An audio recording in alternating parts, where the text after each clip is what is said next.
ಎಲ್ಲರೂ ಹೇಗಿದ್ದೀರಾ? I hope ಎಲ್ಲರೂ ಚೆನ್ನಾಗಿದ್ದೀರಾ ಅಂದ್ಕೊಂಡಿದ್ದೀನಿ. ನಾನು ಸ್ಕೂಟಿ ಹೇಗೆ ಕಲಿತೆ ಅನ್ನೋ ವಿಡಿಯೋ ಫಸ್ಟ್ ಡೇ 1 ವಿಡಿಯೋದಲ್ಲಿ ಬ್ರೇಕ್ ಹೆಂಗೆ ಹಿಡಿಯೋದು, ಎಕ್ಸಲೇಟ್ರು ಮತ್ತು ಹೇಗೆ ಸ್ಟಾರ್ಟ್ ಮಾಡಬೇಕು ಇದೆಲ್ಲ ಹೇಳ್ಕೊಟ್ಟಿದ್ದೆ. ಡೇ 2 ವಿಡಿಯೋ, ಇವತ್ತಿನ ವಿಡಿಯೋ ಡೇ 2 ವಿಡಿಯೋ. ಇದರಲ್ಲಿ ನಾನು ಹೇಗೆ ಬ್ಯಾಲೆನ್ಸ್ ಮಾಡೋಕ್ಕೆ ಕಲಿತೆ. ನಾನು ಈಗ ಬೇರೆ ಒಬ್ಬರು ಕಲಿಸ್ಬೇಕಾದ್ರೆ ನಾವು ಚೆನ್ನಾಗಿ ಕಲಿತ್ಬಿಡ್ತೀವಿ, ಬಟ್ ನಾವು ಓನಾಗಿ ನಾನೇ ಕಲಿತಿದ್ದು ಸ್ಕೂಟಿನ. ಅಂದರೆ ನಮ್ಮ ಮನೆಯವ್ರು ಸ್ವಲ್ಪ ಇಂಟ್ರೊಡಕ್ಷನ್ ಕೊಟ್ಟರು, ನಮ್ಮ ಹಸ್ಬೆಂಡು. ನಾನು ಓನಾಗಿ ನಾನೇ ಕಲಿತಿದ್ದು. ಬಟ್ ಬ್ಯಾಲೆನ್ಸ್ ಎಲ್ಲ ಹೆಂಗೆ ಕಲಿತೆ, ಫಸ್ಟು ನನಗೆ ಸೈಕಲ್ ಓಡಿಸೋದೆಲ್ಲ ಅಭ್ಯಾಸ ಇತ್ತು, ಚೆನ್ನಾಗಿ ಸೈಕಲೆಲ್ಲ ಓಡಿಸ್ತಿದ್ದೆ. ಸೈಕಲ್ ಓಡಿಸೋದ್ರಲ್ಲಿ ಬ್ರೇಕ್ ಹಿಡಿಯೋದು ಇದೆಲ್ಲ ಗೊತ್ತಿತ್ತು, ಬಟ್ ಸ್ಕೂಟಿಲೇ ಎಕ್ಸಿಲೇಟ್ರು ಇವೆಲ್ಲ ಕಲಿತಿದ್ದು. ಸ್ಕೂಟಿ ನನಗೂ ಇದೇ ಫಸ್ಟು, ನನ್ನ ಸ್ಕೂಟಿನೇ ನಾನು ಓಡಿಸಿದ್ದು. ಅದನ್ನು ಚೆನ್ನಾಗಿ ಕಲಿತಿದ್ದು ಕೂಡ ನನ್ನ ಸ್ಕೂಟಿಲೇ, ನಮ್ಮನೆ ಸ್ಕೂಟಿಲೇ ನಾನು ಕಲಿತಿದ್ದು ಕೂಡ. ಮತ್ತೆ ಹೇಳ್ಬೇಕಂದ್ರೆ ಈ ಸ್ಕೂಟಿದು ಕೀ ಹಾಕೋಕ್ಕೂ ನಂಗೆ ಗೊತ್ತಿರಲಿಲ್ಲ. ಹೇಗೆ ಕೀ ಹಾಕೋದು, ಲಾಕ್ ಮಾಡೋದು, ಲಾಕ್ ಹೆಂಗೆ ತೆಗಿಯೋದು ಅಂತಲೂ ಗೊತ್ತಿರಲಿಲ್ಲ. ಯೂಟ್ಯೂಬಲ್ಲಿ ಈ ಥರ ವೀಡಿಯೋಸು ಇರುತ್ತೆ, ನಾವು ನೋಡಿ ಕಲ್ತ್ಕೊಬೇಕು ಅಂತಲೂ ನಿಜ ನನಗೂ ಅದು ಗೊತ್ತಿರಲಿಲ್ಲ. ನನ್ನ ಸ್ಕೂಟಿದು ಬಂದಮೇಲೆ ನಮ್ಮ ಹಸ್ಬೆಂಡೇ ಈ ಥರ ಓಪನ್ ಮಾಡಬೇಕು, ಈಗ ಲಾಕ್ ಎಲ್ಲ ಅಂತ ಹೇಳಿದ್ರು. ಬಟ್ ಅವ್ರು ಹೇಳ್ಕೊಡೋದು ನಂಗೆ ಸ್ವಲ್ಪನೂ ಅರ್ಥ ಆಗ್ತಿರ್ಲಿಲ್ಲ, ಮತ್ತು ಕಲಿಯೋದಕ್ಕೂ ಆಗ್ತಿರ್ಲಿಲ್ಲ. ಬ್ಯಾಲೆನ್ಸ್ ಮಾಡೋದು, ಸ್ಕೂಟಿ ರೋಡಲ್ಲಿ ಓಡಿಸೋದು ಇದೆಲ್ಲ ನಾನೇ ಓನಾಗಿ ಕಲಿತೆ. ನನಗೆ ಹೆಂಗೆ ಗೊತ್ತಾಗುತ್ತೋ ಹಂಗೆ ಕಲಿತೆ. ಬಟ್ ನಾನು ಈಗ ನನ್ನ ಟ್ರಿಕ್ಸು ಮತ್ತು ಟಿಪ್ಸ್ನ ನಿಮ್ಮ ಜೊತೆ ಶೇರ್ ಮಾಡಬೇಕು ಅಂದ್ಕೊಂಡಿದ್ದೀನಿ. ಹೇಗೆ ಬ್ಯಾಲೆನ್ಸ್ ಮಾಡೋದು ಮತ್ತು ಮುಂದೆ ರೋಡಲ್ಲಿ ಹೇಗೆ ಓಡಿಸೋದು ಅಂತ ಇವಾಗ ಹೇಳ್ಕೊಡ್ತೀನಿ. ನಾನು ಫಸ್ಟು ಸ್ಕೂಟಿ ಕಲಿಬೇಕು ಅಂದ್ಕೊಂಡಾಗ ನಮ್ಮ ಹಸ್ಬೆಂಡ್ ಹೇಳಿದ್ರು, ಇಲ್ಲಿ ಕ್ರಾಸ್ ಮಾಡೋದು ಇದನ್ನೆಲ್ಲ ಹಿಂದೆ ಹೆಂಗೆ ತಿರುಗಿಸೋದು, ಇಷ್ಟೇ ಜಾಗದಲ್ಲೇ ಓಡಿಸು ನೀನು ಅಂತ, ಫಸ್ಟ್ ರೋಡಿಗೆ ಹೋಗ್ಬೇಡ ನೀನು, ಫಸ್ಟ್ ಇಲ್ಲೇ ಕಲ್ತ್ಕೊ ಅಂತ ಫಸ್ಟ್ ಹೇಳಿದ್ರು. ನಾನು ಇರೋದಿಷ್ಟು ಜಾಗ ಹೆಂಗಪ್ಪ ಓಡಿಸೋದು ಅಂದ್ಕೊತಿದ್ದೆ. ಫಸ್ಟು ಈ ಥರ ಸಿಮೆಂಟ್ ಕಾಂಕ್ರೀಟು ಇರಲಿಲ್ಲ, ಅಲ್ಲಿ ಹಾಕ್ಸಿರ್ಲಿಲ್ಲ, ಕಲ್ಲು ಮಣ್ಣು ಅದೇ ಇದ್ದಿದ್ದು. ಅದಾದಮೇಲೆ ಹೆಂಗಪ್ಪ ಇಲ್ಲಿ ಓಡಿಸೋದು ಅಂದ್ಕೊತಿದ್ದೆ. ಬಟ್ ಅವರು ಈ ಥರ ಲೆಫ್ಟಿಗೆ ಟರ್ನ್ ಮಾಡ್ಕೊಂಡು ಹಿಂದೆ ಹೋಗಬೇಕು, ರೈಟಿಗೆ ಟರ್ನ್ ಮಾಡ್ಕೊಂಡು ಟರ್ನ್ ಮಾಡಬೇಕು, ಈ ಥರ ಎಲ್ಲ ಅವ್ರು ಹೇಳ್ಕೊಟ್ರು. ನಾನು ಆ ಥರ ಎಲ್ಲ ಮಾಡಿಕೊಂಡು ಇಲ್ಲಿ ಸ್ವಲ್ಪ ಚೆನ್ನಾಗಿ ಕಲಿತ್ಕೊಂಡೆ. ಫಸ್ಟು ಇಲ್ಲಿ ಬ್ಯಾಲೆನ್ಸ್ ಹೇಗಪ್ಪ ಇಲ್ಲಿ ಮಾಡೋದು ಅಂದರೆ ಕಲಿತಾ ಎಲ್ಲ ಗೊತ್ತಾಯಿತು. ಈ ಥರ ಮೊದಲು ರೋಡ್ಗೆ ಹೋಗಿದ್ರೆ ಅಲ್ಲಿ ನಮಗೆ ಕ್ರಾಸ್ ಮಾಡೋಕ್ಕೆ ಇನ್ನೊಬ್ಬರು ಬೇಕಿತ್ತು.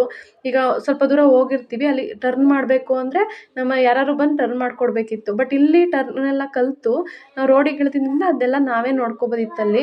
ಸ್ವಲ್ಪ ಮುಂದೆ ಬ್ಯಾಲೆನ್ಸ್ ಮಾಡೋಕ್ಕಾಗಿಲ್ಲ ಅಂದರೂ ಕಾಲು ಕೊಡ್ಕೊಂಡು ಹೋಗ್ಬಿಟ್ಟು ಟರ್ನ್ ಮಾಡ್ಕೊಂಡು ಬರ್ಬೋದಿತ್ತು. ಫಸ್ಟ್ ಏನಂದರೆ ನೀವು ಕೂಡ ಇದೇ ಟ್ರೈ ಮಾಡಿ. ಮನೆಯಲ್ಲಿ ನಿಮ್ಮ ಜಾಗ ಇದ್ದರೆ ಅಲ್ಲೇ ಸ್ವಲ್ಪ ಟರ್ನ್ ಮಾಡೋದು, ನೀವೇ ಓನಾಗಿ ಓಡಿಸೋದು, ಬ್ಯಾಲೆನ್ಸ್ ಮಾಡೋದು, ಬೀಳದೇ ಇರೋ ಥರ ಟರ್ನ್ ಎಲ್ಲ ಮಾಡೋದನ್ನ ನಾವೇ ಕಲ್ತ್ಕೋಬೇಕು. ಇನ್ನೊಬ್ಬರ ಮೇಲೆ ಯಾವಾಗಲೂ ಡಿಪೆಂಡ್ ಆಗೋಕ್ಕಾಗಲ್ಲ. ನಾವು ಯಾವುದಾದ್ರೂ ಒಂದು ವೆಹಿಕಲ್ನ ಕಲ್ತಿರಬೇಕು. ಏನಕ್ಕಂದರೆ ಯಾವಾಗಲೂ ನಮ್ಮ ಹಸ್ಬೆಂಡೇ ಕರ್ಕೊಂಡು ಹೋಗ್ತಾರೆ, ನಮ್ಮ ಮಾವನೇ ಕರ್ಕೊಂಡು ಹೋಗ್ತಾರೆ ಅಂತ ಹೇಳೋಕ್ಕಾಗಲ್ಲ. ಒಂದೊಂದು ಟೈಮಲ್ಲಿ ನಾವೇ ಓಡಿಸ್ಬೇಕಾಗುತ್ತೆ.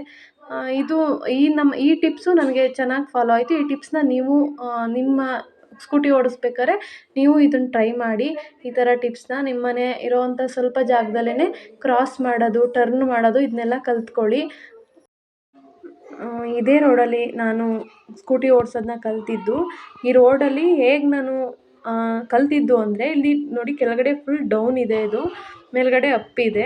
ಸೊ ಇದರಿಂದ ನನಗೆ ಈ ರೋಡು ಬೆನಿಫಿಟ್ ಆಯಿತು ಅಂದರೆ ಸ್ಕೂಟಿ ಕಲಿಯೋದಕ್ಕೆ, ನನಗೆ ಸೈಕಲ್ ಓಡಿಸಿ ಮುಂಚೆ ಗೊತ್ತಿರೋದ್ರಿಂದ ನನಗೆ ಬ್ರೇಕ್ ಹಿಡಿಯೋದೆಲ್ಲ ಗೊತ್ತಿತ್ತು.